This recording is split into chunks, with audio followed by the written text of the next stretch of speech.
سوال ہے، کوئی نبی کی ناموس پر اگر کوئی حملہ کر رہا ہے، اگر کوئی تلک والا حملہ کر رہا ہے تو قابل نفرت ہے کہ نہیں؟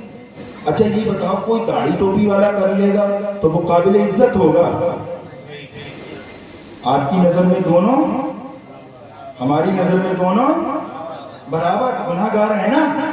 چاہے وہ داڑھی ٹوپی والا کرے، چاہے وہ چوٹی اور تلک والا کرے، دونوں برابر ہیں کہ نہیں؟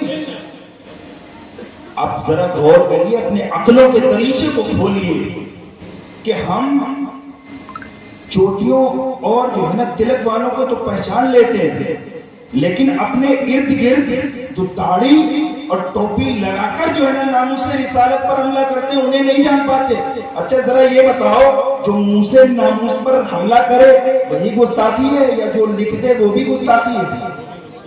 گستاخی برابر ہے نا؟ بلکہ یہ تو اور زیادہ، کیونکہ کسی نے کہا، ہو سکتا ہے وہ ختم ہو گئی، وہ ویڈیو ڈیلیٹ ہو جائے، لیکن جو لکھ گئی وہ جب تک کوئی اسے بالکل ختم نہیں کرے گا، نیست و نابود کرے گا، وہ تو لکھی رہے گی نا۔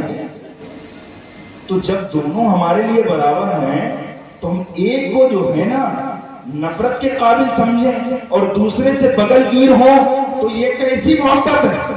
تو یہ کیسی ناموس رسالت پر پہرے داری ہے؟ یہ دوہرا رویہ نہیں تو کیا ہے؟ کہ یہ تو وہی مسئلہ ہو گئی کہ گڑ کھائیں گلگلوں سے پرہیز کریں۔ ہمارے لیے جب دونوں برابر ہیں، دونوں استاد ہیں، تو جس طریقے سے وہ نفرت کے قابل ہے تو یہ بھی نفرت کے قابل ہے۔ جب ہمیں دور کی گندگی سے نفرت ہے تو ہمیں پاس کی بھی گندگی سے نفرت ہے۔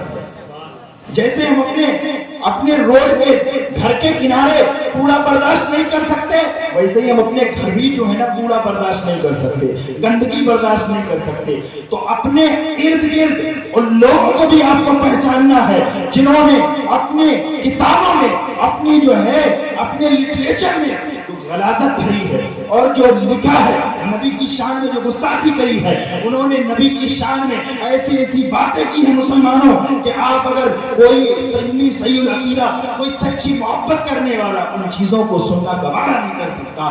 لیکن وہ چیزیں بتائی جاتی ہیں، وہ اس لیے بتائی جاتی ہیں تاکہ ان کی پہچان ہو سکے اور آپ ان سے اپنے ایمان کو بچا سکیں۔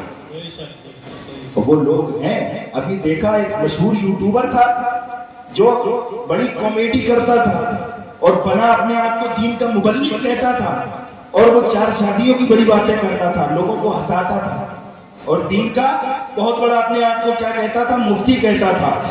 اور علماء کرام ایسے لوگوں کے بارے میں آپ کو نشاندہی کرتے جاتے ہیں، لیکن ہم لوگوں کے دماغ میں یہ خیال آتا ہے کہ پتہ نہیں ان کی خود ذاتی دشمنی ہے، حالانکہ نہ ہم نے اس کی صورتوں کو دیکھا ہے، نہ انہوں نے ہماری صورتوں کو دیکھا ہوتا ہے۔ بات اگر ہوتی ہے تو ناموس رسالت کی ہوتی ہے کہ وہ نبی کے گستاخ ہوتے ہیں تو وہ ہمارے بھی گستاخ ہوتے ہیں، بلکہ اگر وہ ہماری گستاخی کریں تو ہم انہیں معاف کر دیں گے، لیکن نبی کی گستاخی کرنے والے کو ہرگز معاف نہیں۔ تو ہم، اس نے کیا کہا آپ نے ذرا سنا، اس کی ویڈیو بہت وائرل ہوئی، ان کی کتابوں میں یہ لکھا ہے، بزرگوں کی کتابوں میں، لیکن وہ اللہ نے ان کے منہ سے نکلوا دیا۔